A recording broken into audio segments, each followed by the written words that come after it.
शाम को कोई उस रास्ते से गुजरता नहीं था, इतना डाकू का भय था, क्योंकि उस आदमी ने भी प्रण किया था कि हम 1000 लोगों का वध करने के बाद में हमको फला सिद्धि होगी।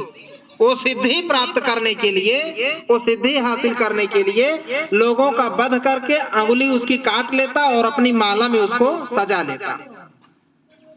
इस प्रकार से एक उंगली लास्ट में कम पड़ी थी, एक उंगली और कट के जो है मार के एक आदमी का वध करके वो उंगली काट के पहन ले, तो उसका यह मानना था कि हमको सिद्धि मिल जाएगी, मैं सिद्ध पुरुष हो जाऊंगा।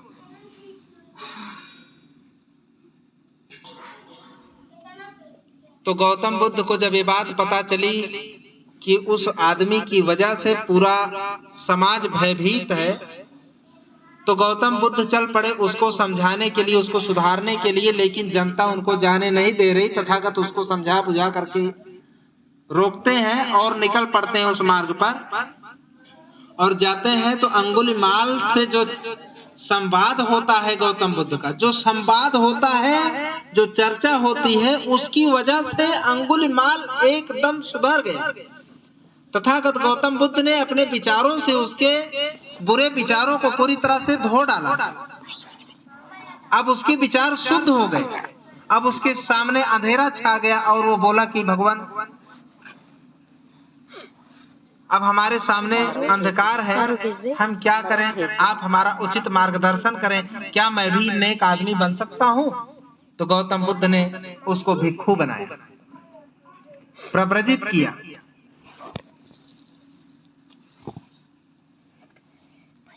और वही आदमी आगे चल करके अरहत बना, बहुत कल्याणकारी बना।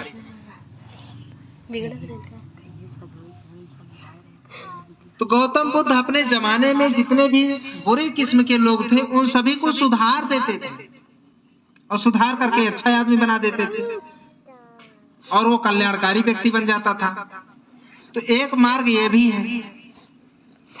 अब ये होता कैसे है? तो कोई व्यक्ति अगर पापी है, हत्यारा है,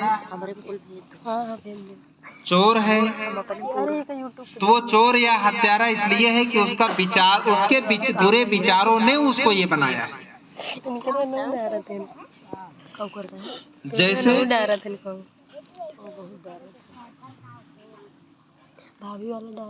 आदमी के मन के अंदर में, चित्त के अंदर में ये स्वभाव होता है, लोभ, मोह, काम, क्रोध, ईर्ष्या, राग, द्वेष, ये सारे जो मन के विकार हैं, मन के जो अशुद्धियां हैं, ये आपके भीतर पड़ी हुई हैं, हर किसी के भीतर पड़ी हुई है। जब हमारे मन के मुताबिक कोई घटना नहीं होती, कोई काम नहीं होता है, तब हमको गुस्सा आ जाना स्वाभाविक होता है। ये गुस्सा अभी पूछा जाए कि कहाँ है गुस्सा, आप दिखाएं, तो गुस्सा आप शायद ना दिखा पाए। लेकिन जब आपके मन के मुताबिक कोई काम नहीं होता है, कोई बात नहीं होती है, तब आपका गुस्सा जागृत हो जाता है। आपके भीतर में जो सुसुप्त अवस्था में गुस्सा है, वो क्रोध जागृत हो जाता है, आपके लाल चेहरे पर आ जाता है। और जब यही सोया हुआ क्रोध जब जग जाता है तो आपके चेहरे पर आता है, आपकी आंखें, आपका मुख मुद्रा बताता है कि आप क्रोधित हैं। और यही क्रोध की भावना जब और ज्यादा प्रबल होती है तो आपके शरीर पर उतरने के बाद आपसे कोई बुरे कर्म करवा डालती है। जितने भी हत्याएं होती हैं वो सामान्य अवस्था में नहीं करी जा सकती। अभी आपको बोला जाए, आपका मन, आपका क्रोध एकदम शांत है, आपके अंदर में द्वेष भावना शांत है, और बोला जाए कि इसको मार दो, शायद आप नहीं मार पाएंगे। द्वेष भावना, क्रोध की भावना जब जागृत हो जाती है, और आदमी बेहोशी हालत में ज्यादातर करता है, शराब वगैरह पी के ज्यादातर करता है, सामान्य होकर के नहीं किया जा सकता। तो लोभ आपके अंदर में सुषुप्त अवस्था में पड़ा हुआ है। जब कोई अच्छी वस्तु या चीज देखा तो उसके प्रति जो है वो लोभ जागृत हो गया। आदमी जा रहा है रास्ते में, गन्ने की खेती बगल में लगी हुई है, गन्ना बढ़िया देखा, उसके बाद उसके मन का जो सोया हुआ लोभ था वो अचानक देख करके जागृत हो गया और उसको पाने की इच्छा जागृत हुई, और वो लोभ को अगर कंट्रोल ना किया गया, वो लोभ ज्यादा जो है जब प्रबल हो जाता है तो आपकी शरीर खेत में कूद पड़ी।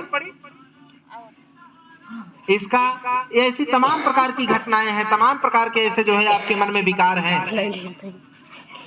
जिसके आधार पे ये सिद्ध हो चुका है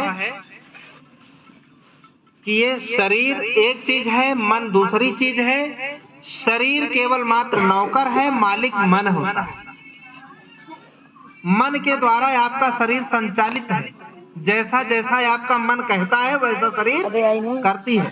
भाई ये वाला ना सर्च करें ना, सर्च करें माइक डाल। तो आपके मन में जैसी जो भावनाएं उमड़ती हैं उसी के हिसाब से शरीर जो है आचरण करती है। इसका मतलब अगर शरीर जो है बुरे कर्म कर रही, इसका अर्थ है कि आपके अंदर के बुरे भावनाएं आप उसको नियंत्रित नहीं कर पा रहे, बुरे विचारों को नियंत्रित नहीं कर पा रहे।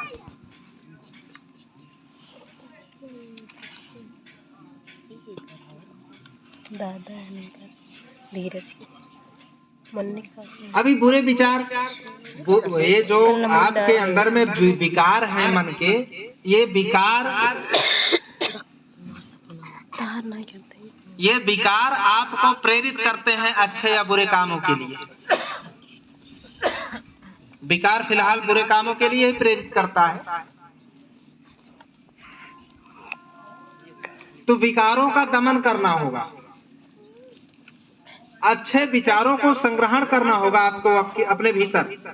अच्छे विचारों से ही आपके स्वभाव में आमूल चूल परिवर्तन आता है। अच्छे विचारों को धारण करना होगा। ये अच्छे विचार धारण नहीं करेंगे तो बुरे विचार स्वतः आ जाएंगे। जैसे प्रकृति का एक स्वभाव है, अगर किसी जमीन को आप पूरी तरह से जो है घास से मुक्त कर दें, जमीन पूरी तरह से खाली हो गई, उसके अंदर में कुछ नहीं रह गया। अब अगर खाली जमीन पड़ी हुई उसमें अच्छी फसल आप नहीं उगा लेते हैं, अच्छी चीजें नहीं उसमें बीजारोपण करते हैं, तो बुरी चीजें अपने आप आ जाएंगी। घास की बुआई नहीं करनी पड़ती है, घास स्वतः आएगी। वो धरती अपने आप को खाली नहीं छोड़ेगी, वो अपने आप को भरेगी। अगर आप अच्छी चीजों से नहीं भरते उसको, तो वो बुरे चीजों से अपने आप उसको भर लेगी। ठीक इसी प्रकार से हमारा जो मस्तिष्क है, इसका भी वही स्वभाव, क्योंकि प्रकृति से जुदा नहीं है। आप यदि अपने मस्तिष्क को अच्छे खुराक नहीं दिए तो ये मस्तिष्क अपने आप को खाली नहीं रखेगा। ये बुरे चीजों से, बुरी आदतों से, बुरे विचारों से अपने आप को भर लेगा।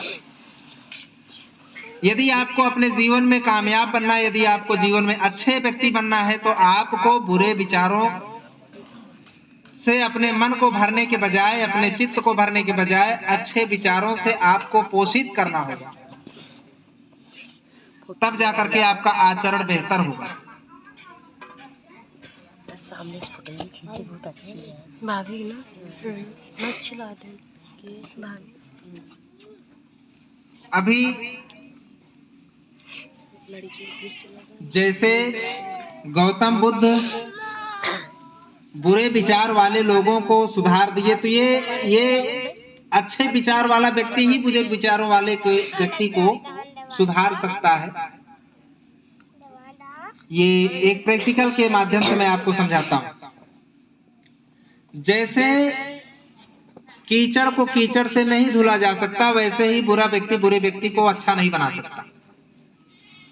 बुरे व्यक्ति को अच्छा व्यक्ति ही अच्छा बना सकता है।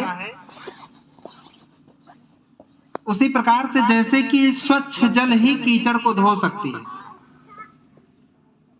स्वच्छ जल ही कीचड़ को धो सकती है, इसी प्रकार से अच्छे आचरण वाला जो मनुष्य है वो बुरे आदमी को